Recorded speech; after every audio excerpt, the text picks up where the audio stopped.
Bienvenidos a Cruce Palabras por Telesur. Soy Luis Hernández Navarro y para conversar sobre el conflicto magisterial en marcha en México está con nosotros el profesor Pedro Hernández Morales.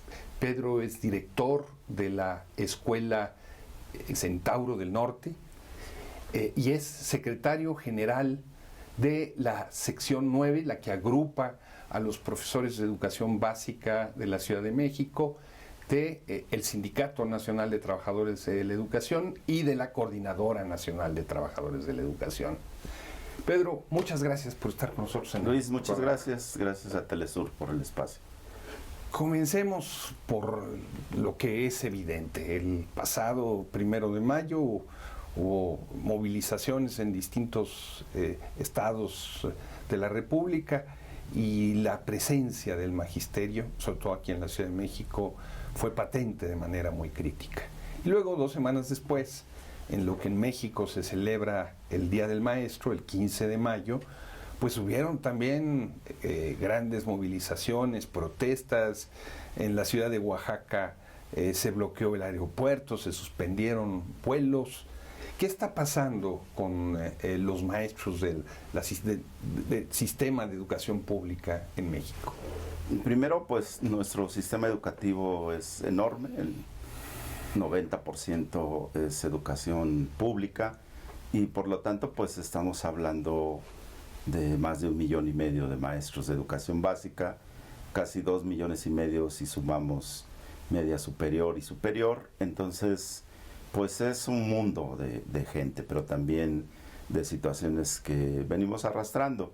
Recordemos que después de la reforma del 2013-2018 con Peña Nieto, una reforma educativa neoliberal, este presidente ofreció y estuvimos de acuerdo en la cancelación de esta reforma educativa. Sin embargo, varios aspectos han permanecido y bueno, se ha ido incubando un conflicto que se detuvo parcialmente por la pandemia que todos padecimos. Nosotros deseamos que era la misma tempestad, pero no el mismo barco, es decir, muchos lo padecimos drásticamente en la cuestión de salud. Exacto, somos sobrevivientes, como ahora decimos. Y bueno, pues este 1 de mayo nuevamente no solo los maestros, creo que la clase trabajadora manifestó una serie de demandas que están latentes y bueno, desafortunadamente desde el poder poco se volteó a ver. Desafortunadamente en este país hay sindicatos muy corporativos, en particular el CENTE, al que estamos afiliados forzosamente, Sindicato Nacional de Trabajadores de la Educación, que tiene 1,5 millones de trabajadores en activo y casi 1 millón de jubilados. Entonces, pues ahora se plantea que es el sindicato más grande del mundo en número de agremiados. Hay federaciones mundiales también, incluso de educación, muy grandes, pero bueno, este sindicato pues es parte de un problema también que prevalece la antidemocracia. Entonces el 1 de mayo pues salimos a la calle nuevamente, nos manifestamos aquí en la Ciudad de México, pero también en varios estados y bueno, podemos sintetizar en 5 ejes principales. Uno, la cuestión del salario. Tradicionalmente en 15 de mayo en este país se anuncia el incremento del salario a los maestros.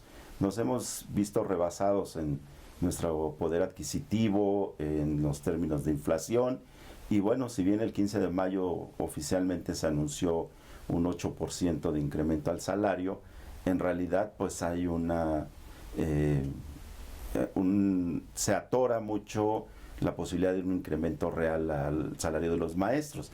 Mientras el salario mínimo ha aumentado hasta un 150%, el salario magisterial y de otras profesiones está estancado. Ese es un motivo. Otro, que la seguridad social que nos debe proveer el mismo Estado es muy deficiente.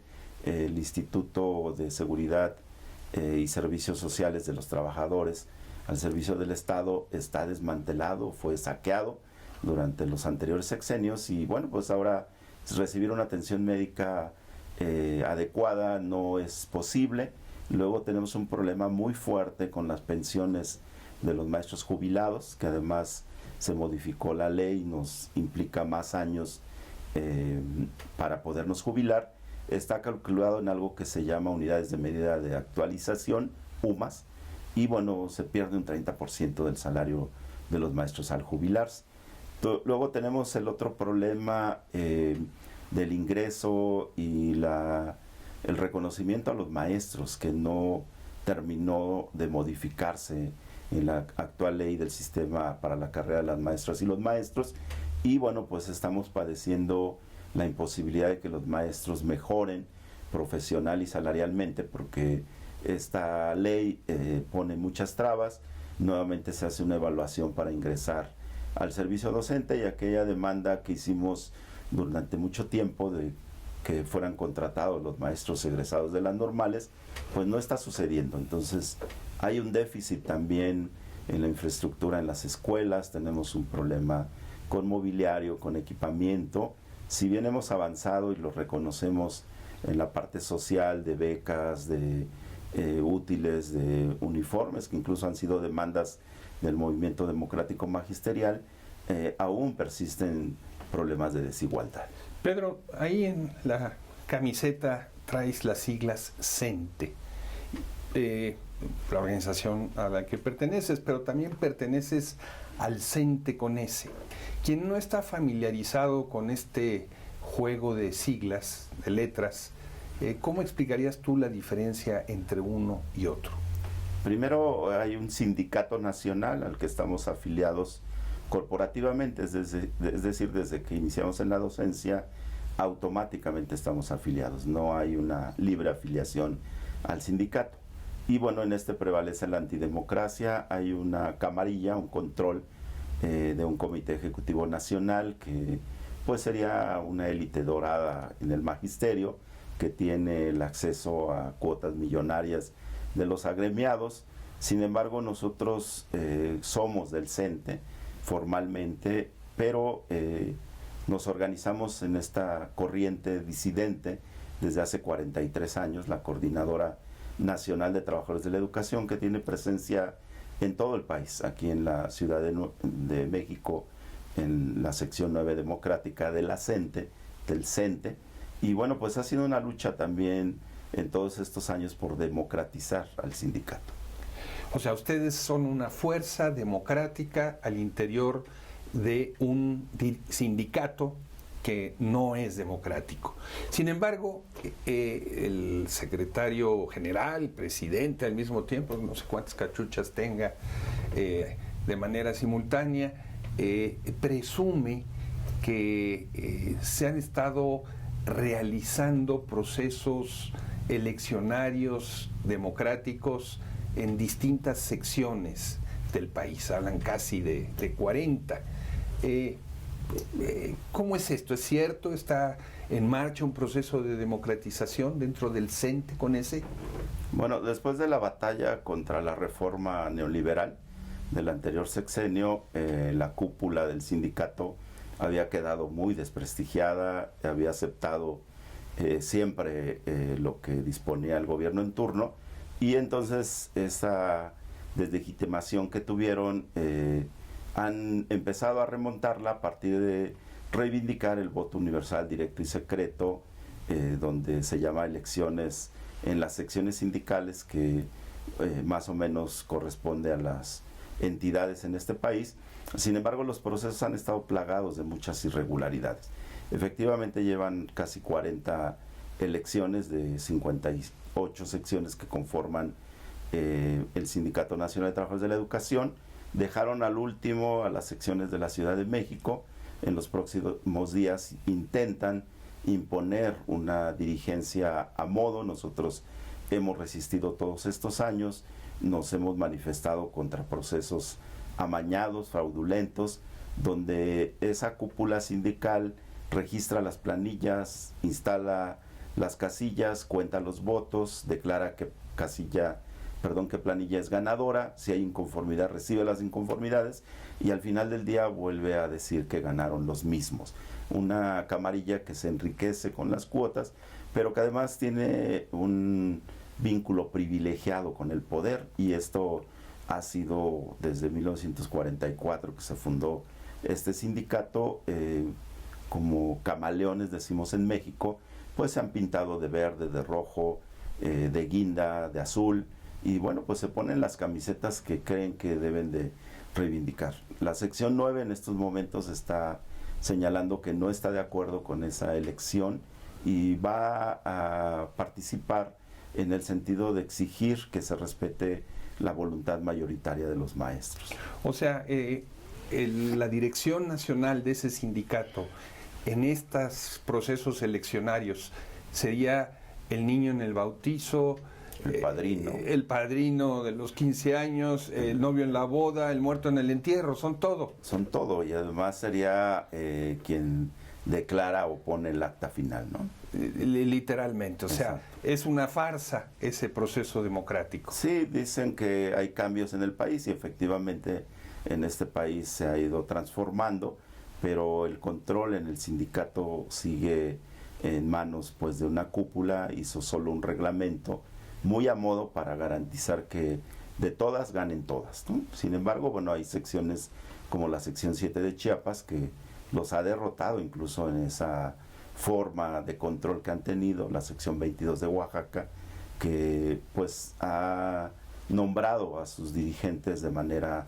democrática. Nosotros mismos en la sección 9 padecimos estos agravios desde el 2008 hasta la fecha. No han permitido institucionalmente, como dicen ellos, que haya una elección libre, abierta, pareja, que no se decida desde la cúpula quién va a ocupar los cargos. Nosotros hemos exigido en estos mismos días a la dirigencia del CENTE que lleguemos a acuerdos donde se permita la libre participación, no haya condicionamientos, no haya formas que inhiban la expresión de los maestros y además no puedan ser ellos juez y parte. ¿Te parece, Pedro, si vamos a una pequeña pausa? Adelante. Amigos, amigas, no se vayan, volvemos en muy breves instantes.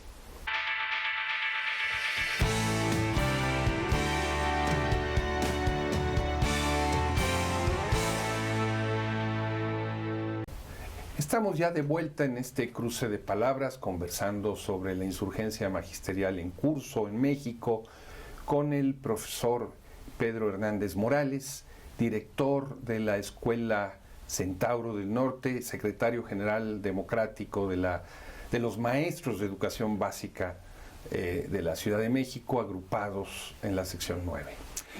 Pero hace un momento tú hablabas de cómo los dirigentes de este sindicato han venido cambiando de camisetas, ¿no? Mucho tiempo fueron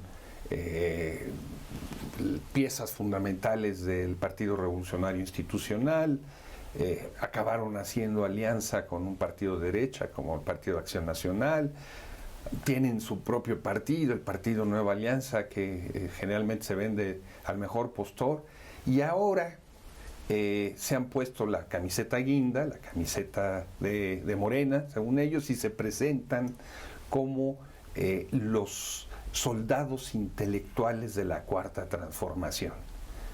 Se transforman muy fácilmente ellos, ¿no? Sí, en México decimos camaleones porque cambian de color conforme está el clima y apoyan a pie juntillas lo que en turno está en la política educativa, aceptan estos incrementos que no resuelven la posibilidad de una mejor vida para los docentes, han aceptado reformas que nos han perjudicado en la seguridad social, como en 2007 a la ley del ISSSTE, a la propia reforma neoliberal, aceptaron sin chistar, han guardado silencio ante hechos pues muy fuertes de represión a los maestros que de la coordinadora nacional pues han puesto muertos, presos, desaparecidos, cesados, reprimidos físicamente a veces en las protestas. Y bueno, pues nosotros tenemos como eje en la Coordinadora Nacional de Trabajadores de la Educación la democratización del sindicato, que quiere decir que haya una participación de todos los docentes, los trabajadores de la educación en la toma de decisiones. Eso sería un sindicato democrático.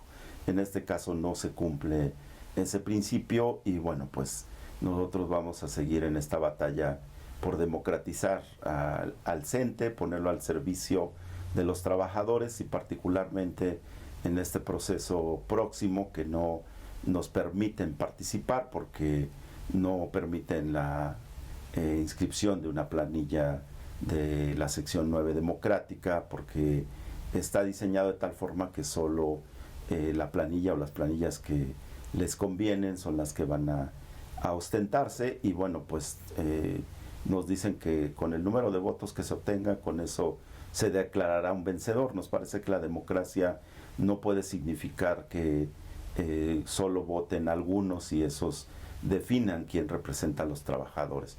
Genuinamente debería de haber reuniones, asambleas, congresos. Ahora este reglamento no lo permite, solamente se hace un mito de que es solo el voto universal de cada trabajador, sin permitir una discusión, sin que los órganos de gobierno sindical permitan la expresión de muchos trabajadores. Y bueno, pues pensamos que en la batalla que hemos tenido 43 años como coordinadora, hemos aprendido también a sortear todo esto. Pedro, al frente de su expresión, de la expresión institucional del CENTE, de los maestros de la Ciudad de México, está un profesor que viene de Chiapas, que nunca ha enseñado en la Ciudad de México, el profesor Julio Peralta, que ha sido señalado también por su política camaleónica. Un día está con un dirigente, otro día está con otra, como el Bester Gordillo, otro día se va con otro.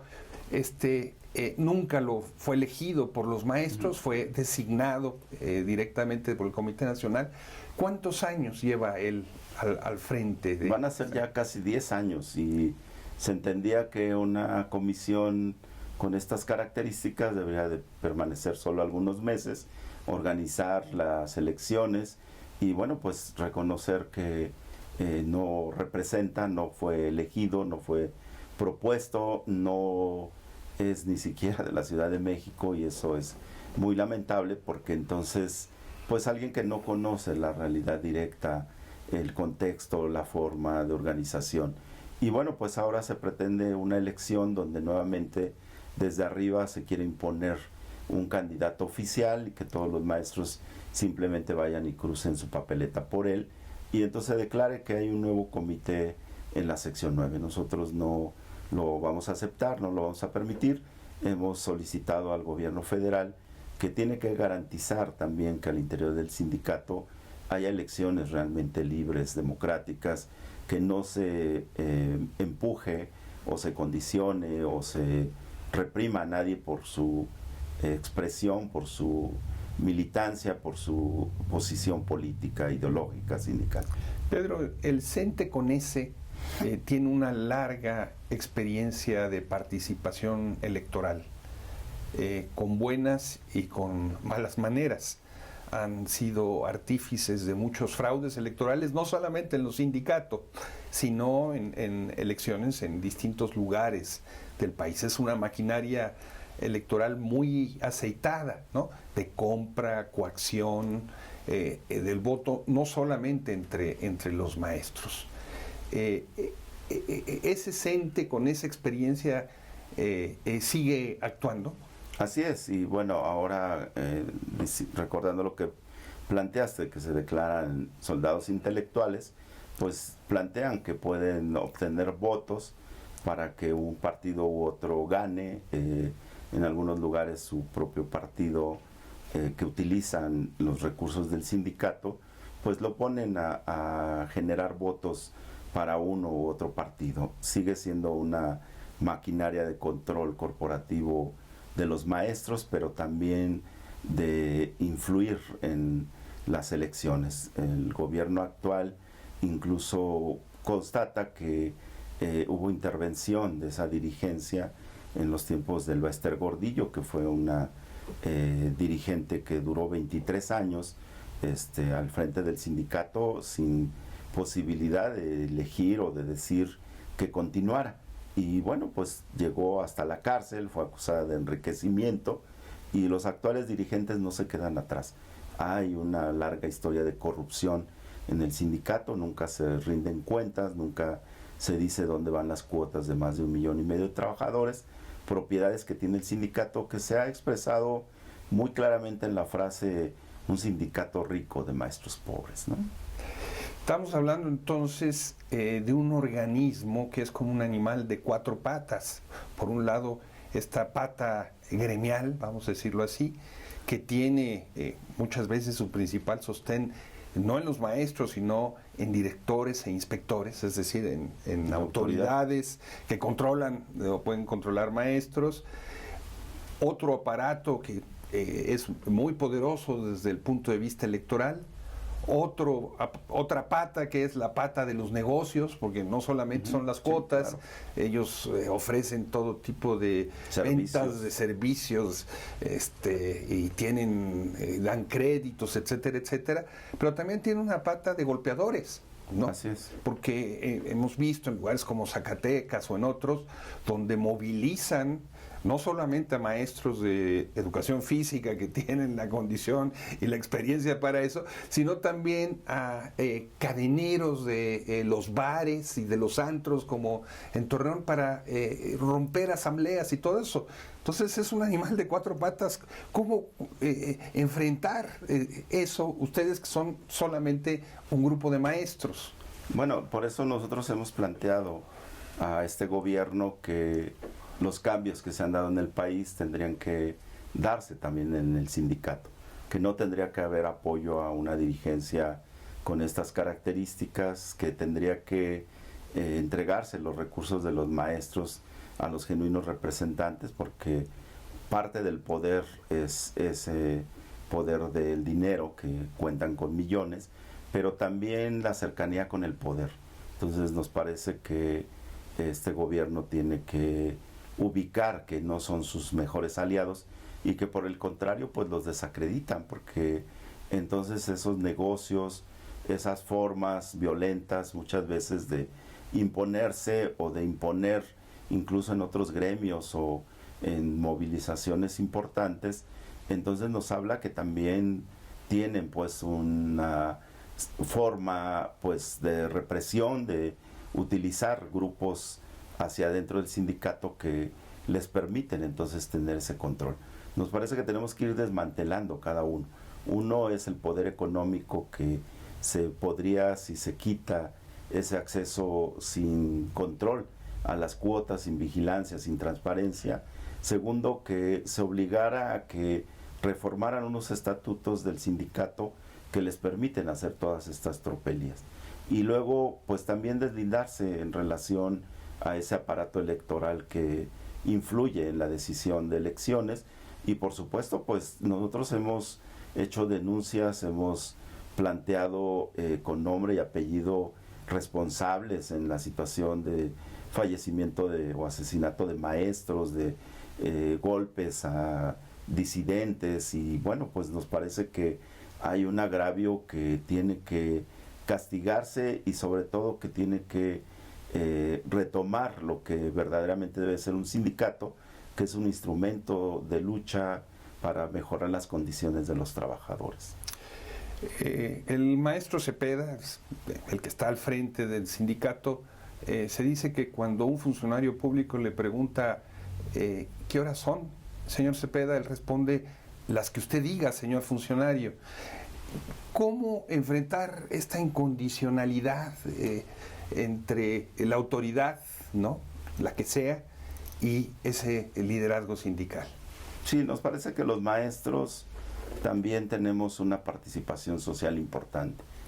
Muchos compañeros, muchos maestros son líderes en sus comunidades, en sus pueblos, en sus ranchos, participan. Tú mismo has dado testimonios en distintos libros que has publicado de la participación siempre de los maestros en las mejores causas.